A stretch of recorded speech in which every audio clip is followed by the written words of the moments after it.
मत फिक्र करो कि लोग बुरे हैं या अच्छे। फिक्र इतनी ही करो कि तुम कहां हो, तुम क्या हो, तुम कौन हो, लोगों से लेना देना भी क्या है। आज तुम हो, कल नहीं रहोगे। दुनिया तो चलती रहेगी। कल तुम नहीं थे तब भी दुनिया चलती थी, कल तुम नहीं होगे तब भी दुनिया चलती रहेगी। फिर लोगों को बदलना होता है, लोगों को अच्छा बनाना होता है। ऐसा कोई दायित्व तुम्हारे ऊपर किसी ने सौंपा होता तो भी कोई बात थी कि तुम चिंता करो कौन अच्छा कौन बुरा। तुम्हें लेना देना क्या है। बुद्ध ने कहा है, कुछ लोग ऐसे पागल हैं जैसा एक आदमी था जो अपने घर के सामने बैठकर रोज सुबह गांव भर की गायें भैंसों को गिनता है, जो कि गांव के बाहर नदी के पार घास चरने जाती, और जब सांझ को आती तब भी घर के बाहर बैठकर गिनती करता कि उतनी ही वापस लौट रही कि नहीं जितनी सुबह गई थी। बुद्ध ने उस आदमी से पूछा कि भाई तेरे पास कितनी गाय भैंसे। उसने कहा मेरे पास तो एक भी नहीं। तो बुद्ध ने कहा दूसरों की गाय भैंसे गिन कर तुझे क्या मिलेगा, कितनी गई और कितनी लौटी, तुझे लेना देना क्या है। तू नहीं था तब भी गाय भैंसे आती रही जाती रही, तू नहीं भी होगा तब भी गाय भैंसे आती रहेंगी जाती रहेंगी। दूसरों की गाय भैंसे गिनेगा, समय व्यर्थ करेगा, जीवन गंवाएगा, और कितना बहुमूल्य समय। लेकिन हम यही करते रहते। कौन बुरा, उसके कितने कृत्य बुरे, कौन भला। और भला तो फिर मिलता नहीं, क्योंकि भला मिल नहीं सकता, उसके भी पीछे वही अहंकार कारण। जब भी तुम्हें कोई भला आदमी मिलेगा तो तुम्हारे अहंकार को चोट लगती कि मुझसे भी कोई भला है, मुझसे भी कोई बड़ा है, मुझसे भी कोई श्रेष्ठतर है, मुझसे भी कोई ऊपर हो सकता है। असंभव। तो फिर तुम्हें भले आदमी में बुराइयां खोजनी पड़ती ताकि तुम इसे खींच के अपने से नीचे स्तर पर ला सको। अपनी बुद्धिमत्ता को निखारो, अपनी जीवन ऊर्जा को निखारो, परिष्कृत करो। गांव के गमार श्री भोंदूमल जब शहर घूमने आए तो उन्होंने देखा कि एक जगह कुछ लोग भीड़ लगाए खड़े, और दो आदमी एक मोटी रस्सी को पकड़कर पूरी ताकत लगाकर खींच रहे, आधे इस तरफ आधे उस तरफ। वहां रस्सा खींच प्रतियोगिता हो रही थी। थोड़ी देर तक तो भोंदूमल खड़े देखते रहे, मगर फिर उनसे न रहा गया, तो चिल्लाकर बोले, भाइयों इतने पसीना पसीना क्यों हुए जा रहे हो। मैं तो सोचता था कि गांव में ही अनपढ़ और गंवार लोग रहते, मगर तुमने तो यह हद कर दी। अरे पढ़े लिखे गंवारो, तुम्हें इतनी भी समझ नहीं है कि इसे चाकू से काट दो, ये रास्ता इस तरह टूटने वाला नहीं।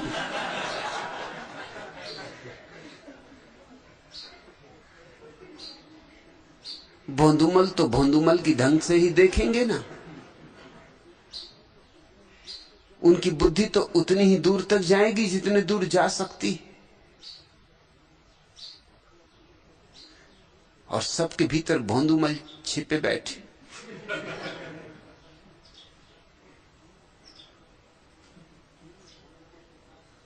इन्हीं भोंदूमल के कारण संसार में इतना उपद्रव मचा रहता, क्योंकि तुम्हारा भोंदूमल दूसरे के भोंदूमल से झगड़ रहा। भोंदूमल एक दूसरे के पीछे पड़े हुए, एक दूसरे की पत्ती काटने में लगे, एक दूसरे में बुराइयां देख रहे हैं। क्या तुम्हें पड़ी, अपनी समारोह। थोड़े दिन, थोड़ा समय, अपने को निखारो। कृष्णानंद इस आदत को छोड़ो।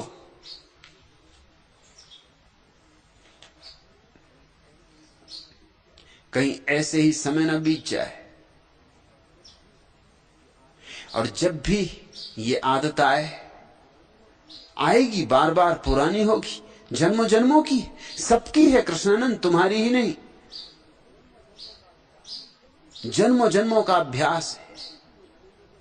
तो हम जल्दी से निर्णय ले लेते। किसी आदमी का एक छोटा सा कृत्य देखा और निर्णय ले लिया पूरे आदमी के संबंध में। कभी तुमने इस बात की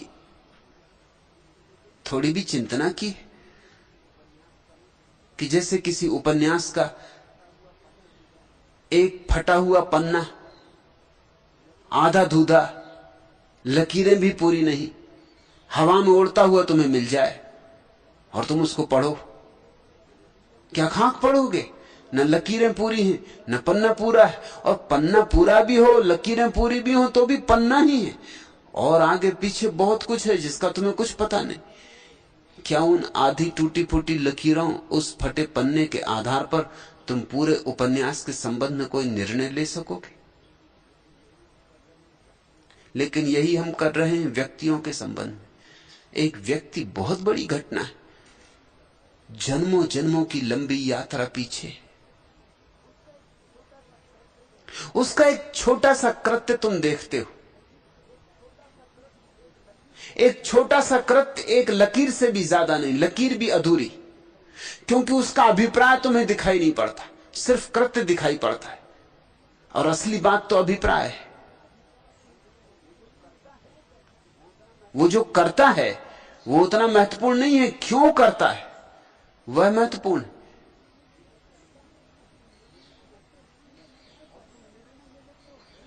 और तुम निर्णय ले लेते हो पूरे मनुष्य के संबंध में, पूरे मनुष्य में उसका पूरा अतीत सम्मिलित है, और अतीत ही नहीं, पूरे मनुष्य में उसका पूरा भविष्य भी सम्मिलित है। गौतम बुद्ध ने अपने अतीत जन्म की कथा कही है कि एक समय बहुत बहुत जन्मों पूर्व मैं एक बुद्ध पुरुष के दर्शन को गया था, दीपंकर बुद्ध उनका नाम था। मैं उनके चरणों में झुका, चरण छू के उठ भी नहीं पाया था कि मैं चौंक गया, समझ ही नहीं पाया इसके पहले कि कुछ करूं, बात हो गई। दीपंकर झुके, उन्होंने मेरे चरण छुए। मैंने उनसे कहा, आप ये क्या करते? मैं आपके चरण छूं ये तो सही, मैं अज्ञानी, मैं मूढ़, मैं मूर्छित, मैं प्रमादी, आप मेरे चरण छुए? आप हैं प्रबुद्ध, आप हैं जागृत, आप हैं भगवत्ता को उपलब्ध, आप हैं भगवान, आप मेरे चरण छुए? तो दीपंकर बुद्ध ने मुझसे कहा था, तू केवल अपना अतीत देखता है, मैं तेरा भविष्य भी। आज नहीं कल तू बुद्ध होगा, क्योंकि आज नहीं कल सभी बुद्ध होंगे। देर अबेर की बात है। तेरा अतीत ही तो तू नहीं है, तेरा भविष्य भी तू है। मैं तुझे तेरी समग्रता में देखता हूं।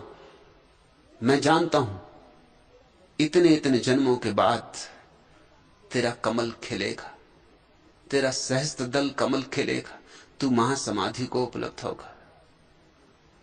मैं उसी घटना को देखकर झुककर तेरे चरण छू रहा हूं। तुम तो सामने जो फूल हो उनको नहीं देख पाते, देखने वाले उन फूलों को देख लेते हैं जो अभी खिले भी नहीं, खिलना तो दूर, जो अभी कली भी नहीं बने, कली भी दूर, जो अभी बीज में छिपे पड़े। आंख गहरी हो तो बीज में भी फूल दिखाई पड़ जाता है, और अंधों को फूल में भी फूल दिखाई नहीं पड़ता। फिर जल्दी निर्णय मत लेना। निर्णय करने की इतनी जल्दी क्या? यह आदमी बुरा, यह आदमी भला, कितने जल्दी तुम निर्णय ले लेते हो। जरा ठहरो, थोड़ा धीरज। आदमी जटिल घटना है, बड़ी घटना है। एक किराने का दुकानदार बहुत ज्यादा हकलाता था। नसरुद्दीन उसके यहां गुड़ खरीदने गया। 1 किलो गुड़ लिया। दाम पूछने पर दुकानदार बोला तथा 30 रुपए। मुल्ला ने पैसे चुकाए और चल दिया। कुछ दिनों बाद फिर गुड़ लेने आया, 1 किलो गुड़ लिया। इस बार दुकानदार का छोटा भाई वहां था, उसने 3 रुपए 50 पैसे कीमत बताई। नसरुद्दीन ने कहा, अंधेरे भाई, अरे 3-4 रोज पहले ही मैं गुड़ ले गया था, उस दिन 3 रुपए दाम थे, 4 दिन में ही इतने दाम बढ़ गए। आपके बड़े भाई उस दिन दुकान पर बैठे थे, उनसे पूछ लो। यदि मुझ पर विश्वास न हो तो मुझे आप पर पूरा विश्वास है बड़े मियां। वह आदमी बोला, असल में मेरे बड़े भाई साहब बोलने में थोड़ा अटकते, वे 50 पैसे कह पाते, इसके पहले ही आप 3 रुपए चुका के चल दिए। जरा ठहरो, जरा पूरा आदमी को बोल भी तो लेने दो।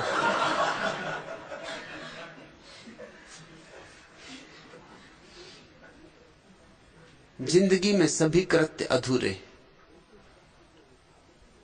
एक एक कृत्य के हिसाब से निर्णय नहीं होता। कृत्यों का निचोड़ इत्र, उससे निर्णय होते। एक एक फूल से निर्णय नहीं होता, निचोड़। अच्छे से अच्छे आदमी के जीवन में कोई काम बुरा मिल सकता है। कल ही मैं तुमसे कह रहा था कि बाबा मलुकदास घर से चोरी करके साधु संतों को बांट आते थे।